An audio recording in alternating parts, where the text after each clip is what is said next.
What is up, everybody? We're coming from the widescreen here, and today's video is about something that I've talked about before, but nobody watches my stuff, so I'll just talk about it again. And it's part of the in Paul's letters. It says to basically celebrate and glorify our kind of issues that we get, because in our weakness, like, God is made strong, right? So I've essentially got like a surgical procedure of healing, in the modern day for totally free.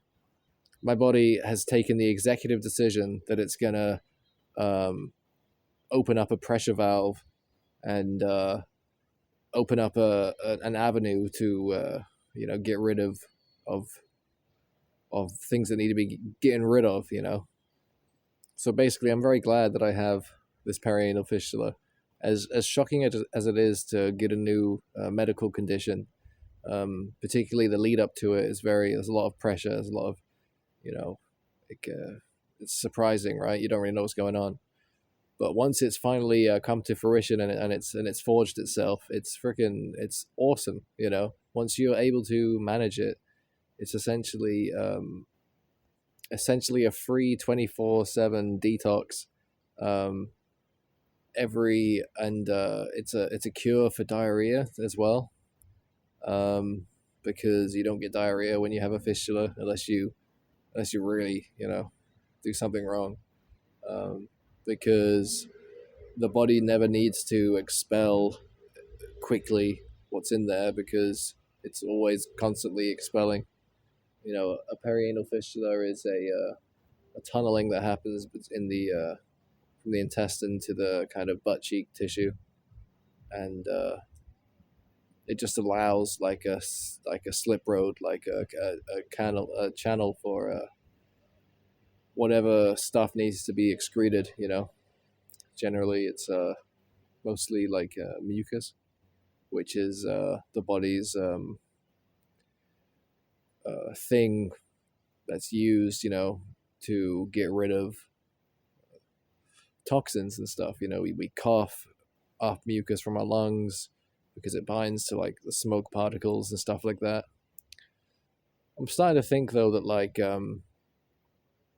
possibly if you are gonna clean out mucus from your lung, you're actually like doing an extraction from your blood, like, because new mucus can form, and if your body is excreting through lungs, which it's excreting like CO2 and stuff like that, you'll also excrete other stuff from your blood.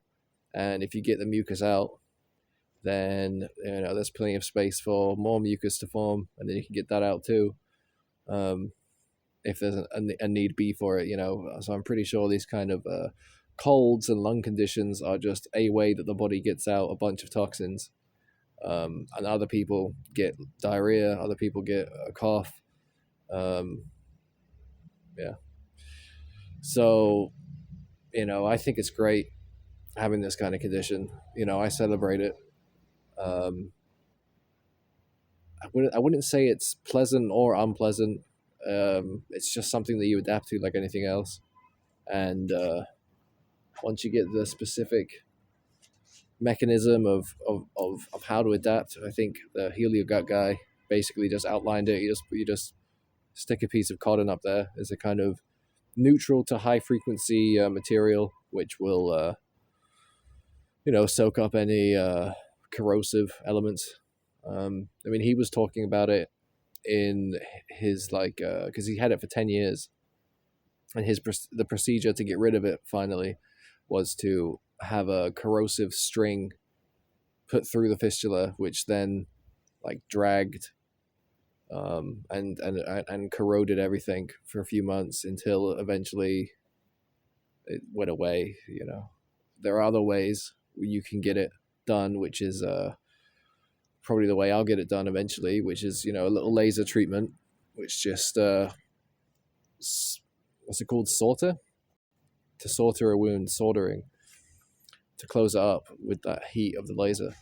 But the thing is, there's a very high chance of remission with this thing, because if you're not getting over the tracks in your mind, if you're not getting over the healing and breaking down cycles, then and if you're not really changed and repented, and you still need this outlet, then your body will just create it again. Your body isn't doing anything wrong. It's being highly adaptive. It's helping you out.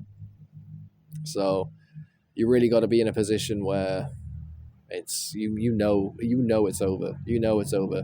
You're not getting the surgery because of money or because of this or because of begging or because of, you're getting it because it's over, and you're closing the door. You're putting the huge lock on the massive iron doors, and it's done. So that day is going to be fun. I do honestly believe in spontaneous remission with this thing, but the science doesn't say as much. But I haven't really studied it too much. But yeah, I rejoice in it. It's great. I have a constant detoxifying thing going on. If my body needs to get rid of anything, it doesn't have to store it in the brain. It doesn't have to store it, in the it doesn't have to hang around in the intestines or whatever. It can just go straight out of this little channel that it's made, and I'm glad for it. So yeah, that's my perspective and opinion on that. We got to rejoice in our. We got to be obedient to Jesus, right? Which is the most important thing, and that includes rejoicing in our infirmities. So practice it, and when you really see the truth of it, it's something that is worth rejoicing in. I see a lot of these highly disabled, crippled, like burnt people and stuff. They do little documentaries on them, and they're incredibly humble, and they have a lifestyle where they can't really work, they can't really go to school. They just have to spend a lot of time with their parents and be cared for, and that creates an environment where a family or a mother is being loving and caring towards the child. The child is going through lots of pain and suffering, but is being humble and receiving the care, and is giving love back, and it's a very beautiful relationship, and it's like, that's fantastic. So even those people can celebrate their infirmities, because it is brought God into their life. They're not stuck in going to school and getting a crappy job and worrying about, it's just different. So yeah, until next time.